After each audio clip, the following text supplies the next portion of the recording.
தமிழக மக்கள் அனைவருக்கும் வணக்கம். பான் கார்டு வைத்துள்ள அனைவருக்குமே சில முக்கியமான மாற்றங்களை இப்ப மத்திய அரசு வெளியிட்டிருக்காங்க. இந்த மாற்றங்கள் நம்ம வாழ்க்கையில எந்த அளவு மாற்றத்தை ஏற்படுத்தும் அப்படின்றது தான் இந்த வீடியோல நம்ம பார்க்க போறோம்.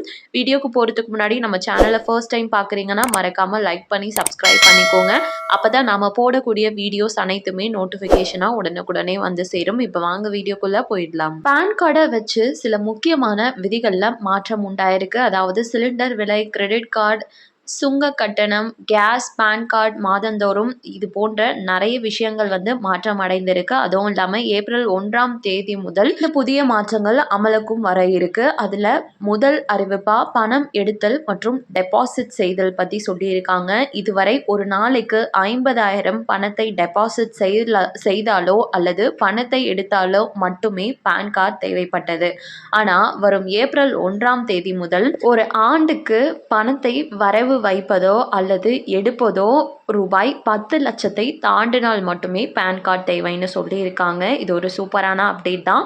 இரண்டாவதா வாகனங்கள் வாங்குவதற்கு, இதற்கு முன்னாடி நீங்கள் வாகனம் வாங்கணும் அப்படின்னா 3 சக்கர கார், பஸ், லாரி உள்ளிட்ட வாகனங்களை வாங்கினாலே பான் கார்டு கட்டாயமாக சமர்ப்பிக்கணும்னு இருந்தது. ஆனால் ஏப்ரல் 1ஆம் தேதி முதல் வாகனத்தின் மதிப்பு ரூபாய் 5 லட்சத்திற்கு மேலே சென்றால் மட்டும்தான் பான் கார்டு அவசியம் சொல்லியிருக்காங்க. மற்றபடி தேவையில்லை. மூன்றாவதா இன்சூரன்ஸ் பாலிசி. மார்ச் 31ஆம் தேதி வரையுமே காப்பீடு பிரீமிய தொகை ஆண்டுக்கு ரூபாய் 50,000 தாண்டினால் மட்டும்தான் பான் கார்டு தேவைப்பட்டது.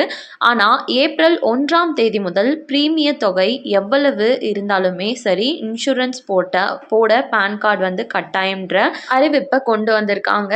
இப்போ யார் சொத்தெல்லாம் வாங்க போறீங்களோ இல்லை விற்க போறீங்களோ அவங்களுக்கும் ஒரு அப்டேட் வெளியாயிருக்கு. இது வரைக்குமே சொத்துக்களை வாங்கும் போதும் விற்கும் போதும் அதன் மதிப்பு 10 லட்சத்தை தாண்டினால் மட்டுமே பான் கார்டு கட்டாயம் அப்படின்னு இருந்தது. ஆனால் வருகின்ற ஏப்ரல் 1ஆம் தேதி முதல் சொத்து மதிப்பு 20 லட்சத்தை தாண்டினால் மட்டும்தான் பான் கார்டு தேவை. மற்றபடி நீங்கள் விற்றுக்கலாம் இல்லை வாங்கிக்கலாம் சொல்லியிருக்காங்க.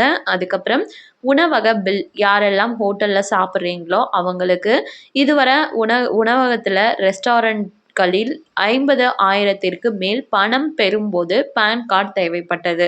வரும் ஏப்ரல் 1ஆம் தேதி முதல் அது 1 லட்சமாக உயர்த்தப்பட்டுள்ளது.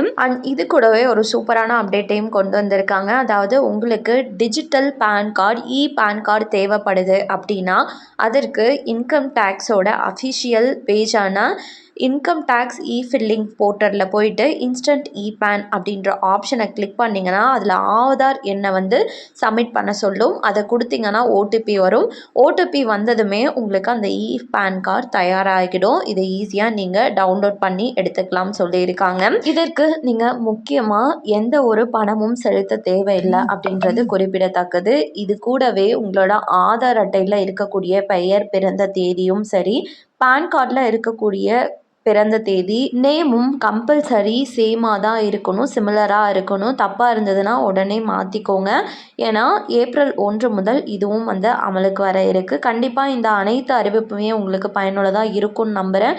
மேலும் இது போல் அரசாங்கம் அறிவிக்கிற அனைத்து உண்மை அப்டேட்களையும் உடனுக்குடனே தெரிஞ்சுக்க நம்ம சேனலை சப்ஸ்கிரைப் பண்ணிடுங்க. வீடியோ பயனுள்ளதாக இருந்துச்சுன்னா மறக்காமல் ஒரு லைக் பட்டனையும் தட்டி விட்டுருங்க.